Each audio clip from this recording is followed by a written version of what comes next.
drafted a mid-round quarterback? No. See, he's with me. Listen, let me tell you why. And I go back on this. Can I get that list real quick, right fast? You want the quarterback prospects? Yeah, give me them prospects up there. Come on, man. Okay, it's okay. It's okay.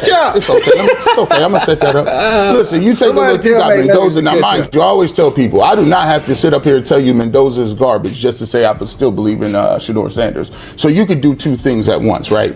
So I think Mendoza goes to the Raiders. I think he's a good fit. I think he has a chance to be a good quarterback. But let me tell you about all the rest of these quarterbacks. Ty Simpson, Trinidad Sanders, Drew Aller, Carson Beck, and John Mateer. They ain't better than Shedeur Sanders. Let's call it. G. Bush just destroyed an entire panel on live TV, and the Cleveland media is in absolute shambles right now. This man put on his chef hat, walked into UCSS, and served up the most brutal reality check you've ever seen about Shedeur Sanders in the 2026 quarterback class.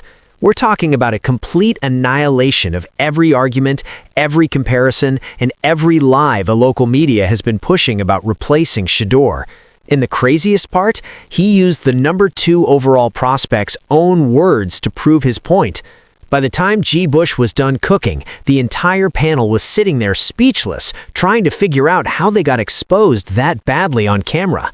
If you've been listening to Cleveland media tell you Shedeur isn't the answer, you need to hear what just went down. Only won this quarterback competition on the field.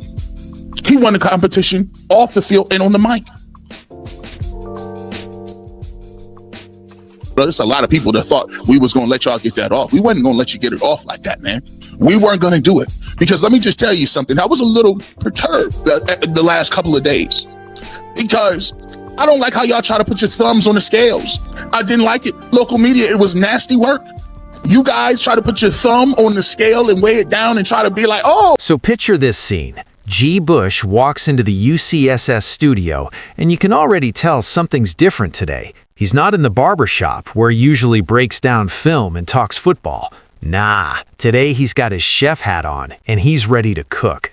And I'm not talking about making burgers. I'm talking about absolutely roasting the entire Cleveland media establishment that's been lying to you about Shedeur Sanders. The topic? The quarterback room. Why would Cleveland draft another quarterback when they already have what they need? And of course, everybody had their foolish takes. You've got people still trying to get rid of Deshaun Watson, like that's even possible with the money he's owed. But the real issue? Everybody keeps trying to replace Shedeur Sanders, and G. Bush was absolutely fed up with it. Now, this isn't the first time G. Bush has had to cook the local media over this exact same topic. Let me remind you what happened before.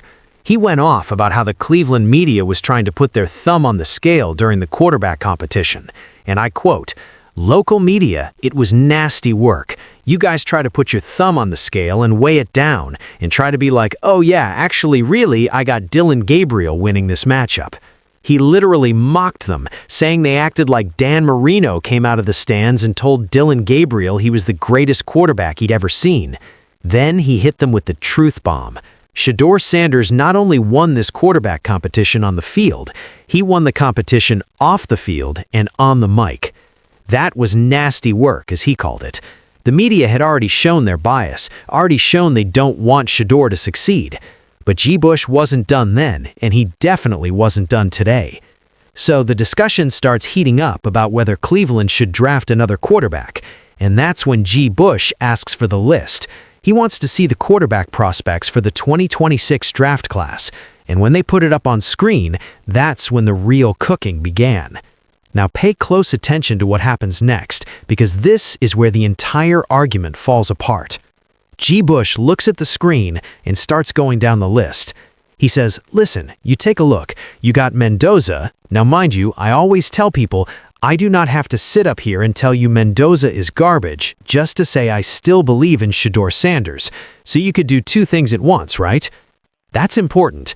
He's not hating on other quarterbacks just to prop up Shedeur. He's being objective. He even says he thinks Mendoza goes to the Raiders and could be good.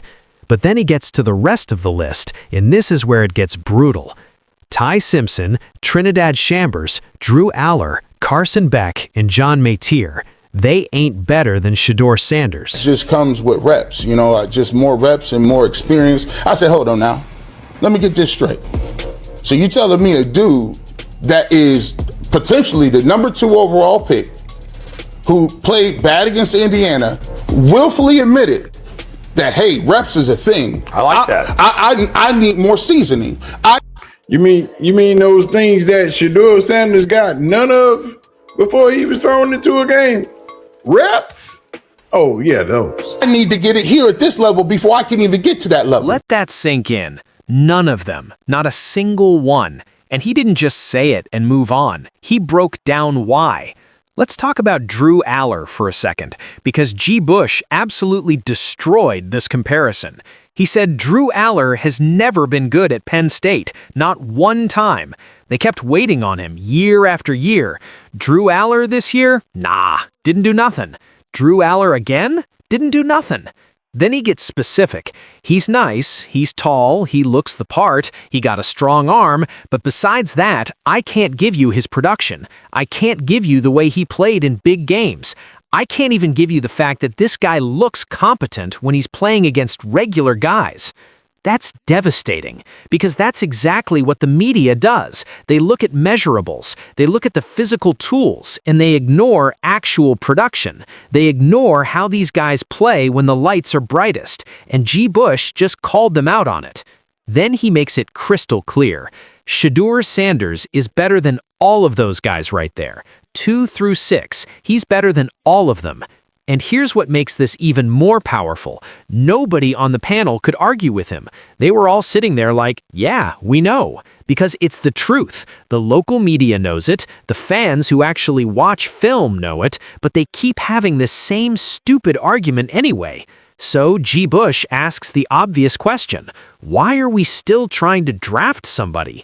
Think about that. You've got 2 quarterbacks on your roster already. You've got Deshaun Watson, a veteran who just rehabbed and is back, and you've got Shedeur Sanders, the rookie, who showed real flashes despite being thrown into an impossible situation, and nothing coming out of college is better than what you already have.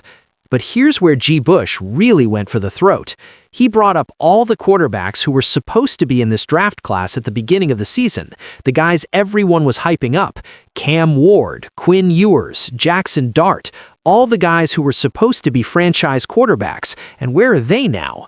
The most damning part is the rest of the guys that started the year, the Cam Wards, the Quinn Ewers, the Jackson Darts, the Arch Mannings. They were gone and eliminated after the first 2 months. Gone. Eliminated. Not good enough. The class got weaker and weaker as the season went on until it was basically just Mendoza and Dante Moore.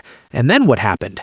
Dante Moore went back to school. Now it's just Mendoza and a bunch of guys who wouldn't even be considered first-round picks in a normal year. The goalpost in the beginning was could not play in structure. What I'm saying is the narrative around Shedeur Sanders was he could not play in structure and he was a one-throw type guy, boom or bust deep, right? But guess what? He shows you on film.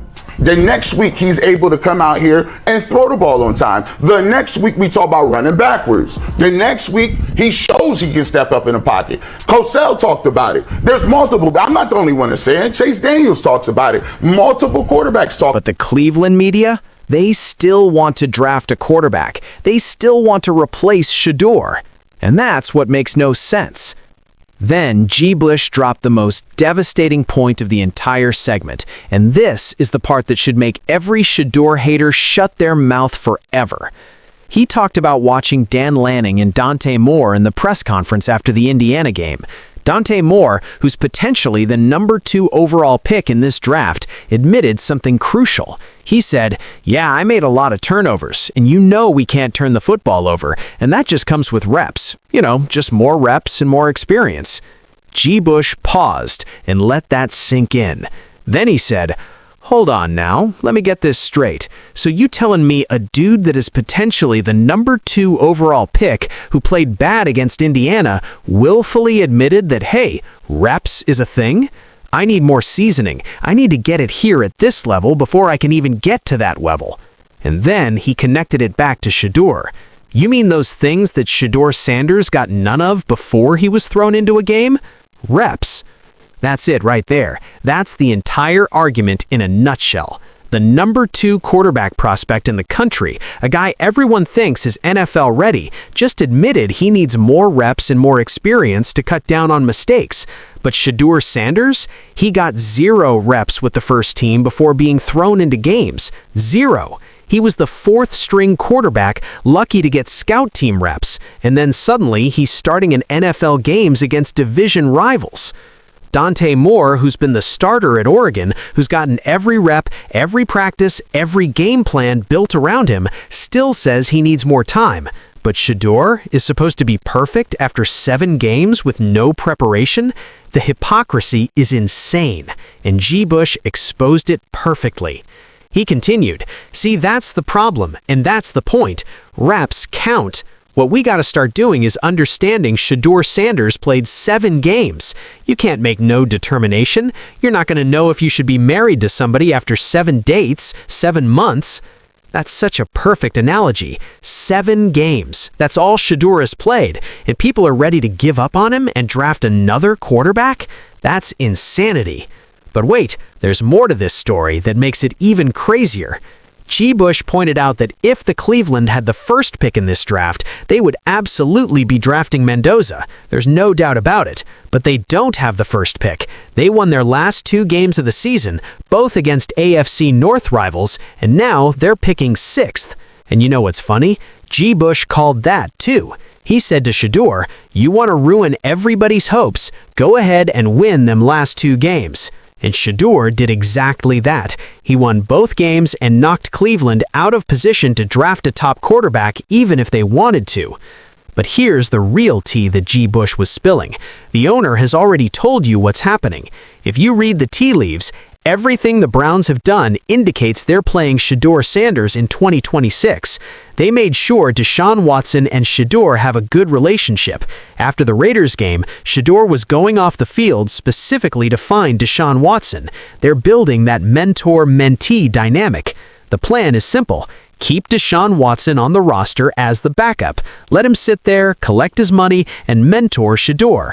As long as he's not causing problems or getting into more legal trouble, let his time expire while he helps develop the young quarterback. Dylan Gabriel is a 3rd-round pick who's already gotten some playing time, so he can be a viable 3rd-string quarterback. What's wrong with that? But then the media starts throwing out other names, Malik Willis, Mac Jones, and G. Bush just laughed at them. You really gonna tell yourself that's what you're talking yourself into? Mac Jones?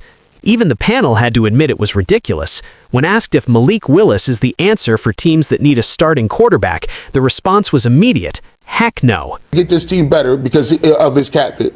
So we're going to keep you on the roster and you're going to sit and be a backup. If he ain't doing nothing crazy, if he ain't running around with more lawsuits, whatever, let his time expire and let him chill back there. For Dylan Gabriel, he's a 3rd-round pick. Dylan Gabriel wasn't the number 1 overall pick, and Dylan Gabriel is not a person who's super duper garbage. If you're going to use a pick on him and you already invested some time playing him and starting him. So let me break down what G. Bush was really saying here, because this is important. Cleveland media and a lot of these fans want what Washington got last year with Jaden Daniels. They want that instant success, that rookie quarterback who comes in and immediately transforms the franchise. But G. Bush called that what it is. That's an anomaly. That's a unicorn. That don't happen all the time. He pointed out that C.J. Stroud did it in Houston and then regressed his 2nd year. Jaden Daniels did it in Washington, and this year what happened? The shine wore off a bit. You can't build a franchise hoping for a unicorn season. You can't keep drafting quarterbacks hoping to hit the lottery. What you want is consistency year over year, and that has to be built upon. The offense has to be put together properly. You need a good head coach, one that's innovative, not running some stale old man offense. You need a great offensive coordinator, and the Browns already have the defense. They've got Denzel Ward and Greg Newsome at corner. They've got Myles Garrett and Zadarius Smith rushing the passer. The defense is together. So what do they need? They need to build the offense around Shedeur. Get him a couple more receivers. Get some offensive linemen, a bunch of them. Maybe another tight end, another running back. Work on the offense while the defense stays elite. But the most important thing? Stop listening to the media that keeps trying to replace him. Stop falling for the same lies about drafting another quarterback when you already have someone better than anyone available. And here's the question nobody in Cleveland media wants to answer. If Shedeur Sanders isn't good enough after 7 games with 0 preparation in the worst offensive line in football, then why do you think any of these college quarterbacks who aren't as good as him would somehow succeed in the same situation? That's the question that breaks their entire argument. If Drew Aller, who's tall and has a strong arm but can't produce against college competition, comes to Cleveland with that same terrible offensive line and that same conservative coaching, is he suddenly going to be better than Shedeur? Of course not.